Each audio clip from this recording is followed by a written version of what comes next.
Mas maayo matud pa ang mensahe sa ikopat nga State of the Nation Address ni Pangulong Bongbong Marcos kung itandi sa milabayng tulo ka sona niini tungod dunay pag-angkon sa mga kakulangan sa gobyerno.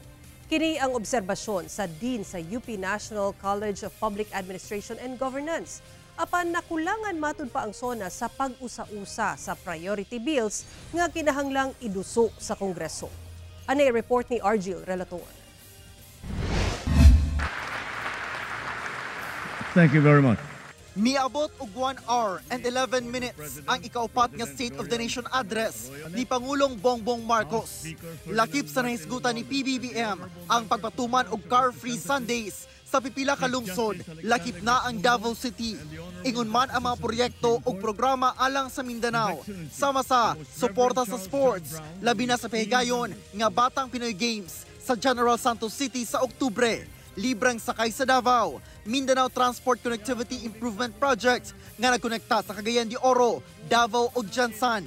Ang nakatakdang pagtukod og tulay sa Midsalib, Zamboanga del Sur ug ang pagpadayon matud pa sa Kalinaw sa BARM.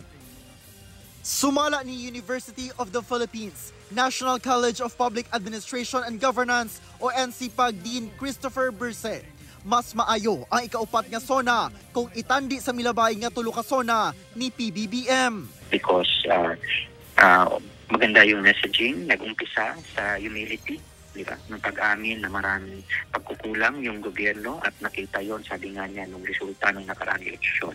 So yung acceptance na yon na marami pang kailangan gawin at maraming naging pagkukulang ang gobyerno ay isang magandang senyales na siguro na-realize ng presidente at ng kanyang administrasyon, no? Na kailangan pa nila, sabi nga niya, kailangan pa nilang galingan at kailangan pang bilisan ng serbisyo. Mas maayo sa batud pa nga natapos sa bangsona sa panawagan labot accountability, labi na sa flood infrastructure projects. Dugang pa, igo ra ang panahon nga nakita kung unsa ang kondisyon sa nasod sa milabay nga tulo ka tuig ug ang pagdawat sa mga kakulangan aron nga makaplano ug mapalambo pa ang pagdumala sa nahibiling tulo ka tuig sa administrasyon ni PBBM.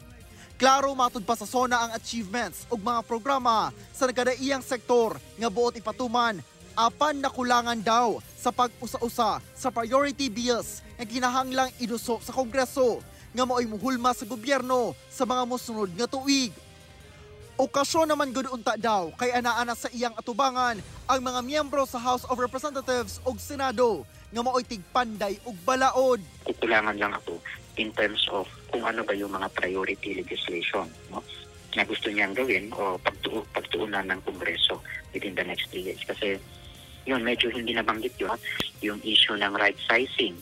Mahalaga ito lalo na dahil gusto natin makabilis ang serbisyo ng gobyerno. So hindi rin nabanggit yung iba pang usapin kagaya ng polisiya pagdating sa AI, di ba? Hindi lang AI pagdating sa gobyerno, kundi AI na rin pati sa education.